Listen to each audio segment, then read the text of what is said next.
Hello दोस्तों, नमस्कार आप सभी का हमारे चैनल अच्छे संस्कार पर। दोस्तों, आज हम जानने वाले हैं मिथुन राशि का मासिक राशिफल सितंबर माह का।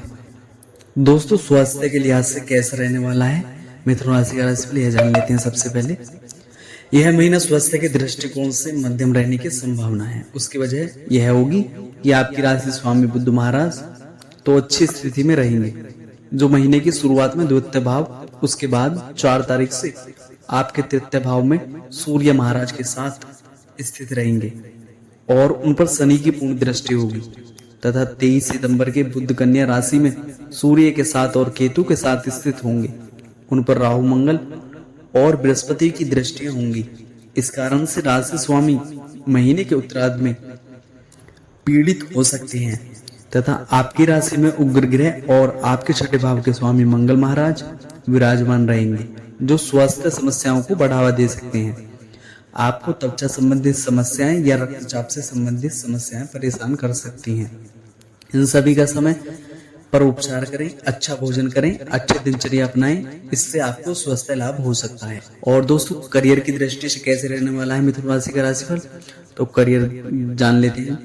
करियर की दृष्टिकोण से यह महीना मध्य रूप से फलदायक रहने की संभावना है। दसम भाव में पूरे महीने राहु महाराज विराजमान रहेंगे। जैसे हर काम को आप नई शॉर्टकट में करना पसंद करेंगे। कभी कभी तो यह चीज आपको सफलता देगी, लेकिन कभी कभी आपको लेने के देने पड़ सकते हैं। इसलिए सीधे रास्ते को अपनाकर मेहनत करें और पूरे मन से अपना काम करें। किसी की बिना वजह बुराई न करें और किसी से कटु न बोलें तथा दूसरों के मामलों में हस्तक्षेप करने से बचें। ऐसा करने से नौकरी में अच्छे परिणाम मिल सकते हैं। दसम भाव के स्वामी पूरे महीने द्वादश भाव में बने रहेंगे, जिससे काम के सिलसिले में लंबी यात्राएं या विदेश जाना भी संभव हो सकता है। आप अति व्यस्त रहेंगे और परिवार के लिए समय कम निकाल पाएंगे। छठे भाव के स्वामी मंगल महाराज पूरे महीने आपके प्रथम भाव में रहेंगे, जिससे आप अपनी नौकरी को लेकर दृढ़ प्रतिज्ञ रहेंगे और खूब मेहनत करेंगे। यदि व्यापार करने वाले जातकों की बात करें तो सप्तम भाव के स्वामी देवगुरु बृहस्पति द्वादश भाव में विराजमान रहेंगे, जिससे कुछ नए और विदेशी व्यावसायिक संबंध स्थापित हो सकते हैं। विदेशी माध्यमों से व्यापार में उल्लेखनीय सफलता मिल सकती है। सप्तम भाव को देखने से आपको अपनी उग्रता और अपने क्रोध पर नियंत्रण रखना होगा, अन्यथा यह आपके व्यापार के लिए नुकसानदायक स्थितियों को जन्म दे सकता है। नवम भाव में शनि महाराज अपनी ही राशि के वक्री अवस्था में विराजमान होने से आपको धीरे धीरे भाग्य का साथ मिलेगा और आपके काम बनने लगेंगे। आपकी रुके हुए योजनाएं फिर से शुरू होंगी, जिससे आपको धीरे धीरे करियर में सफलता मिलनी शुरू हो जाएगी। और प्रेम और विवाह कैसा रहने वाला है मिथुन राशि का, तो यह भी जान लेते हैं।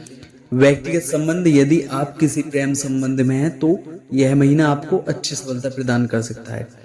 पंचम भाव के स्वामी शुक्र महाराज महीने के पूर्वार्ध में तो आपके चौथे भाव में विराजमान रहेंगे और उनके साथ केतु महाराज भी होंगे तथा मंगल और बृहस्पति की दृष्टि भी उस पर होगी, जिससे आप अपने प्रियतम से तरह तरह की बात करेंगे, उनके लिए कुछ भी कर लेंगे और आपके मन में उनको लेकर अनेक प्रकार के विचार जन्म लेंगे, जिससे कुछ अच्छे और कुछ बुरे विचार हो सकते हैं। आपको कोशिश करनी चाहिए कि अपने विचारों को नियंत्रण में रखें और अपने प्रेम को महत्व दें। इसके बाद 18 सितंबर से शुक्र तुला राशि में पंचम भाव में आकर आपके प्रेम संबंधों को प्रगाढ़ बनाएगा। आपके रिश्ते में रोमानियत बढ़ेगी। आप दोनों के बीच आपसी समन्वय बेहतर होगा। अंतरंग संबंधों में बढ़ोतरी होगी। आप अपने रिश्ते को लेकर ज्यादा सजग और सचेत होंगे और इसके भविष्य को तलाशेंगे। विवाहित जातकों की बात करें तो आपको यह महीने काफी सावधानी रखने की आवश्यकता पड़ेगी, क्योंकि पूरे महीने उग्र स्वभाव वाले मंगल महाराज मिथुन राशि में यानी कि आपकी ही राशि में प्रथम भाव में रहेंगे और वहां से आपके सप्तम भाव पर दृष्टि डालेंगे, जिससे पारिवारिक समस्याओं को छोड़ दें तो आप और आपके जीवन साथी के मध्य तर्क बढ़ सकते हैं। एक दूसरे के कटाक्ष करने की प्रवृत्ति बढ़ेगी और आप ज्यादा उग्र होकर और गुस्से से बात करेंगे, जो आपके रिश्ते के लिए नुकसानदायक रहेगा। आपके जीवन साथी इस दौरान कुछ धार्मिक हो सकते हैं और घर में पूजा पाठ का आयोजन कर सकते हैं। आपको इसमें उनकी सहभागिता करनी चाहिए और उनके कार्यों को समझकर उनकी मदद करनी चाहिए। समय निकालकर उनसे उनके मन की भी बात करें। क्रोध को नियंत्रण में रखें। मीठी वाणी बोलकर आप अपने रिश्ते को संभाल सकते हैं। सलाह दोस्तों, सलाह क्या दी जाती है? आपको प्रतिदिन श्री राम रक्षा स्तोत्र का पाठ करना चाहिए। अपने राशि स्वामी श्री बुद्धदेव के बीज मंत्र का नियमित जाप करना आपके लिए बहुत लाभदायक रहेगा। शुक्रवार के दिन स्फटिक की माला से मां महालक्ष्मी के किसी मंत्र का कम से कम 108 बार जप करें। शनिवार के दिन सरसों के तेल का दीपक संध्या काल में पीपल के वृक्ष के नीचे अवश्य जलाएं, लेकिन वृक्ष से दूर रहें। और दोस्तों, सामान्य क्या रहने वाला है इस राशि का? यह महीना आपके लिए मिश्रित परिणाम लेकर आने वाला है, लेकिन इस महीने आपके खर्च बढ़े हुए ही रहेंगे। इस बात का आपको शुरू से ही ध्यान रखना चाहिए और पहले से ही अपने धन को किस तरह से इस्तेमाल करना है इस पर आपको ध्यान देना होगा, अन्यथा आपको चुनौतियां परेशान कर सकती हैं। स्वास्थ्य पर भी आवश्यकता पड़ेगी कि आप ध्यान दें और बाहर का भोजन करने से परहेज करें। नौकरी के मामले में आप चतुराई तो दिखाएंगे, लेकिन कभी कभी ज्यादा चतुराई दिखाना नुकसानदायक हो जाता है।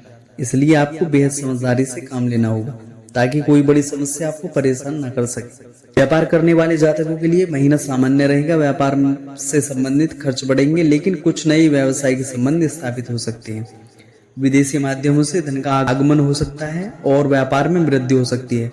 प्रेम संबंधों के लिए यह महीना अनुकूल रह सकता है।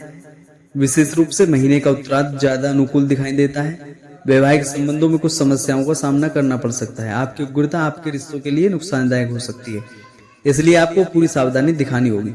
विद्यार्थी वर्ग के लिए महीना मध्यम रहेगा, लेकिन आप अपनी मेहनत से अपने कल को बेहतर बना पाएंगे या नहीं, अपनी पढ़ाई में अच्छे परिणाम प्राप्त कर सकेंगे या नहीं, यह आपकी पढ़ाई पर निर्भर करता है। पारिवारिक जीवन में आपसी सामंजस्य की कमी रहेगी, फिर भी प्रेम बना रहेगा और एक परिवार के लिए यह बेहद आवश्यक भी है। इसलिए आपको अपने परिवार को एकजुट बनाए रखने के लिए लगातार प्रयास करने होंगे। तो दोस्तों, वित्त कैसा रहने वाला है इस महीने का आपका? यदि आपकी आर्थिक स्थिति को देखा जाए तो आर्थिक मोर्चे पर यह महीना मिश्रित परिणाम लेकर आने वाला है। देवगुरु बृहस्पति पूरे महीने द्वादश भाव में बने रहेंगे, जो आपके खर्च कराएंगे, लेकिन यह खर्च अच्छे कार्यों पर और आवश्यक कार्य पर होंगे। कुछ पूजा पाठ में भी और धार्मिक नीतियों पर भी हो सकते हैं, इसलिए आपको संतुष्टि ही देंगे। महीने के पूर्वार्ध में सूर्य महाराज तीसरे भाव में बैठकर सरकारी क्षेत्र के लाभ से योग बनाएंगे, तो शनि महाराज आपके भाग्य के स्वामी होकर अपनी ही राशि में नवम भाव में विराजमान रहेंगे और वहां से एकादश भाव को भी देखेंगे, जिससे लगातार आपकी आमदनी बनी रहेगी और आपकी आर्थिक चुनौतियां कम होंगी। आपके राशि स्वामी बुध महाराज भी महीने की शुरुआत में आपके द्वितीय भाव में और महीने के उत्तरार्ध में आपके चतुर्थ भाव में रहकर आपको सुख संपत्ति प्रदान करेंगे। इस महीने आपको नई संपत्ति, कोई वाहन या अचल संपत्ति खरीद सकते हैं। व्यापार में भी विदेश माध्यमों से लाभ के योग बनेंगे और आप चाहे तो महीने की उत्तरार्ध में अच्छी सलाह लेकर शेयर बाजार में भी निवेश कर सकते हैं। दोस्तों, अब अंत में जान लेते हैं मित्र एवं परिवार से कैसे संबंध और कैसा रहेगा। यह महीना पारिवारिक तौर पर कुछ उथल पुथल के साथ आपसे प्रेम को बढ़ाए रखेगा। दूसरे भाव में महीने की शुरुआत में बुध महाराज विराजमान रहेंगे, जो आपके परिवार को एकजुट बनाने में महत्वपूर्ण भूमिका निभाएंगे और यह आप ही होंगे जो अपने परिवार को संभालना चाहेंगे। इससे पारिवारिक जीवन में खुशियां रहेंगी और आप अपने रिश्तों को लेकर सजग रहेंगे। परिवार में मीठा बोलने वाले लोग भी होंगे, लेकिन बीच बीच में आपका क्रोधी स्वभाव अड़चन बन सकता है, इसलिए अपने क्रोध को एक तरफ रखकर अपने परिवार की बेहतरी के बारे में विचार करें। चौथे भाव में केतु शुक्र के साथ विराजमान होकर जिन पर मंगल और बृहस्पति की दृष्टि होगी, इसलिए बीच बीच में कुछ परेशानियों के बावजूद धीरे धीरे स्थितियां संभल सकती हैं। आपकी माताजी का स्वास्थ्य प्रभावित हो सकता है, इसलिए आपको उनके स्वास्थ्य का ध्यान रखना चाहिए। चौथे भाव के स्वामी बुध महाराज के महीने के पूर्वार्ध में दूसरे भाव में और 23 सितंबर के चतुर्थ भाव में आ जाने से पारिवारिक जीवन में खुशहाली का माहौल फिर से जगमगा उठेगा और आप सभी प्रसन्नचित नजर आएंगे। भाई बहन आपको पूरी तरह से सहयोग देंगे। यदि वे किसी सरकारी सेवा में हैं तो यह समय उनकी उन्नति का समय होगा और इससे घर में भी खुशी का माहौल बनेगा। घर में कोई कार्यक्रम आयोजित हो सकता है जिसमें अनेक अतिथियों के आगमन से घर में रौनक लगी रहेगी और आप सभी खुश रहेंगे। दोस्तों, यह महीना आपके लिए कुछ मिश्रित परिणाम लेकर आएगा। तो दोस्तों, आप लोगों ने जाना कि सितंबर माह में मिथुन राशि का राशिफल कैसे रहने वाला है मिथुन राशि वाले को। तो आगे भी ऐसे ही राशि फल जानने के लिए, हमारे साथ बने रहने के लिए, अगर हमारे चैनल पर नए हैं तो चैनल को सब्सक्राइब कर लें। अगर वीडियो अच्छी लगे तो वीडियो को लाइक करें और अपने दोस्तों को शेयर करें। दोस्तों इसी के साथ मैं विदा लेना चाहूंगा। अपना ख्याल रखिएगा। जय श्री कृष्णा दोस्तों।